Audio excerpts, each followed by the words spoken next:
GM's produced many generations of Impala, from economy to supersport.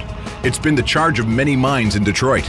But rebuilding it to knockout show status in classic industry's first rendering required the creativity of builders of varying generations, from apprentice to legendary status.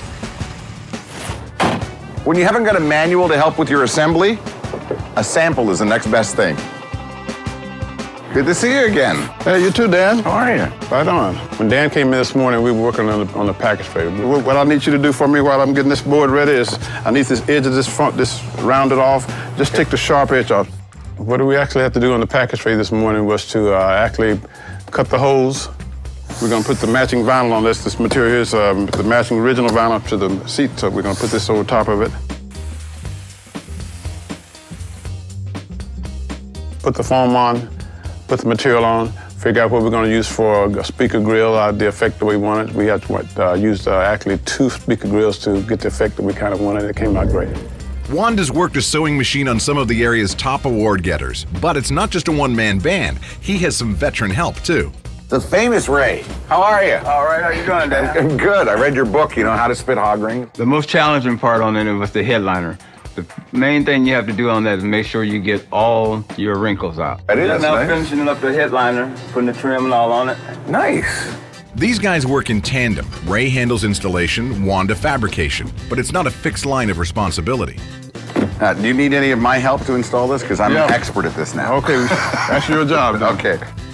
We installed hush mat in this particular car for us sound deadening. It works real well for us. We just peel the back off, lay it down, roll it on, and it stays put. And it deaden all the sounds so you don't get rattles and vibration. In the trunk area of this car, it has a spare tire well.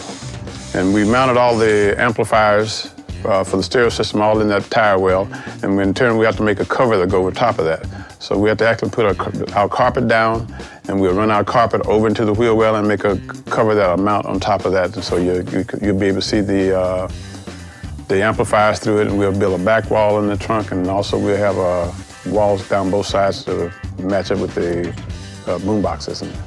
A trunk this big doesn't require carpet. It gets broad loop. On the boom boxes for this car, Tune Time built them, they built them identical. They didn't have the car to build a second one.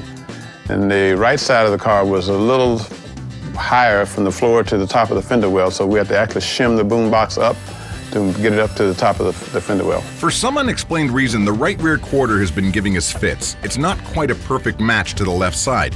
Then again, it could be the right side is perfect and the left is wrong. Either way, something has to be tweaked. The trunk's especially interesting to me because we're putting in a major high-end stereo, and Wanda's doing all the custom interior in the trunk, customizing it with carpeting, upholstery, just making it look really fancy.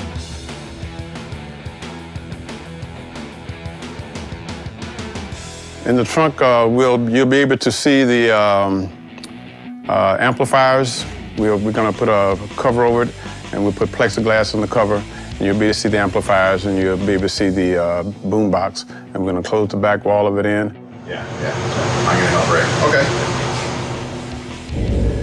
So what do you want? You need to shorten these, right? Mm-hmm. You made a mark? Right. Right here. Right there?